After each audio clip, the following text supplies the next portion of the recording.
हा मग डोकं चला ना उपोषण गाळ झालो ना तुम्ही लय गाळ केलं ना मला मग डेअरी उतरली डेअरीत नव्हती मला मराठा आरक्षण आंदोलनातील बलिदान गेलेल्या कुटुंबियांना तात्काळ आर्थिक मदत व शैक्षणिक पात्रतेनुसार शासकीय नोकरी देण्यात आदेश द्यावे असं आपण मागणी केली होती.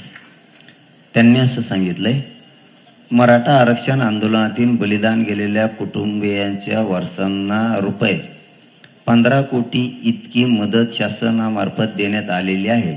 याच्या आधी उर्वरित कुटुंबियांना आर्थिक मदत एका आठवड्याच्या आत त्याच्या खात्यावर जमा करण्यात येईल असं त्यांनी सांगितलंय.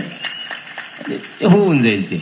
ते काय त्यांना खिशातून द्यायचं का असल्यासारखा खेळ आहे. ते काय सोपं असतं. त्यांच्या गळ्यात हे वरचं लफडलं डेंजर होतं खालचं नव्हतं. आणि नोकरीचं राज्य परिवहन मंडळात म्हणणं आहे. आमचं म्हणणं आहे थोडं इथं बदल केला तर बरं होईल एवढ्या वेळेस. का एखादा पोरगा जर खूप शिकलेला असला राजेसाहेब ते एसटीचं ड्रायव्हर नाही होत.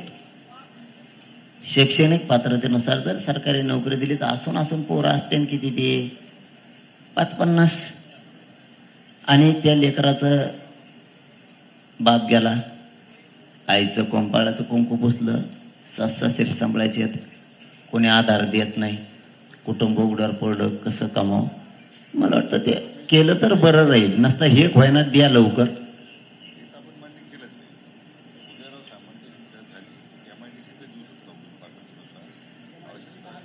हा MIDCला त्या शासकीय अधिकारी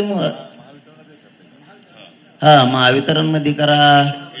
परत तुम्ही MIDCच चांगलं आहे.